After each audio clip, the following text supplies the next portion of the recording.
हरे कृष्ण कृष्ण कृष्ण हरे हरे। गोपी गोपी।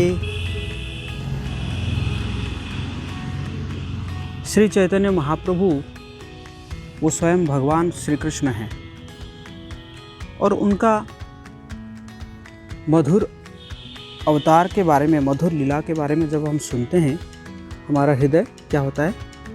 शुद्ध हो जाता है, निर्मल हो जाता है। तो मैं तो आपको पहले भी कई लीला सुना चुका हूँ। तो एक दिन क्या हुआ कि जो महाप्रभु के जो पिताजी थे जगन्नाथ मिश्र, वो क्या करते थे, उनको डांटते थे।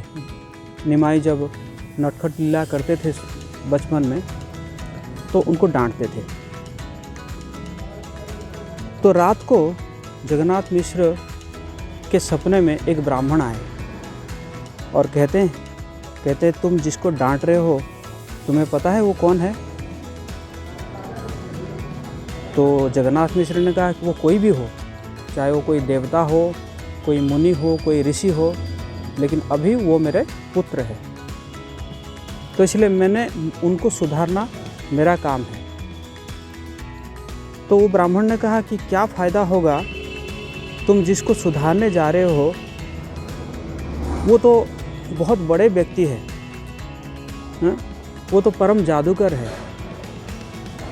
तो जगन्नाथ मिश्र कहते हैं कि वो कोई भी हो, स्वयं नारायण क्यों ना हो, लेकिन मैं तो उसको सुधारूंगा, क्योंकि मेरा जो पिता का कर्तव्य मैं उसको करूंगा।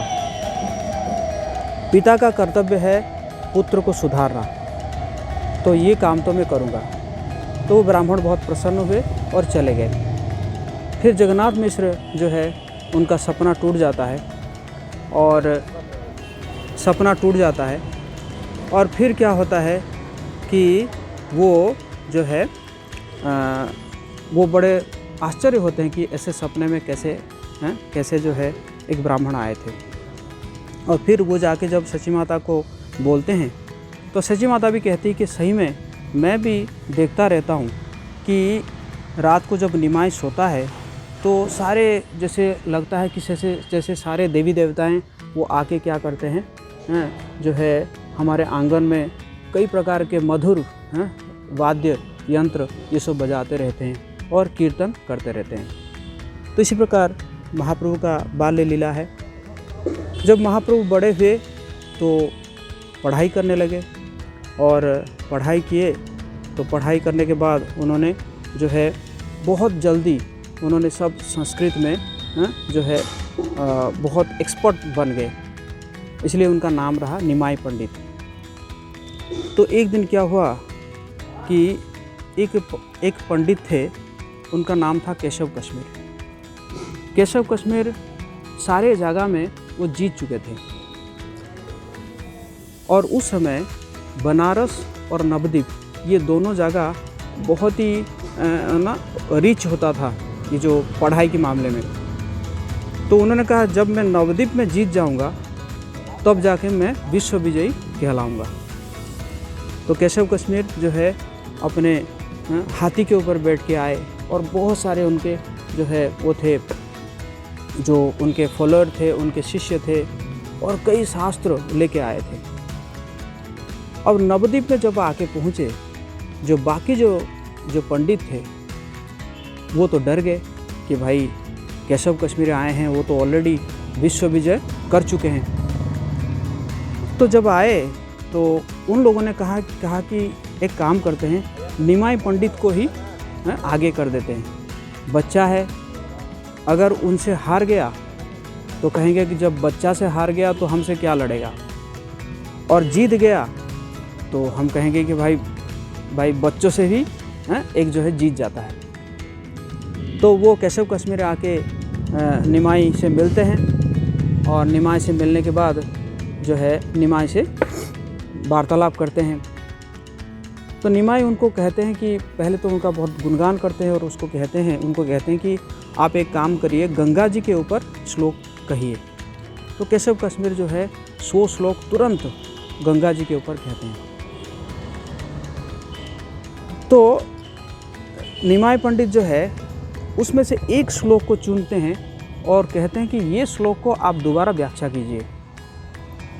तो केशव कश्मीर जो है वो बड़ा आश्चर्य हो जाता है कि इतने जल्दी में ये व्यक्ति कैसे जो है मेरे श्लोक में से एक श्लोक को याद कर लिया।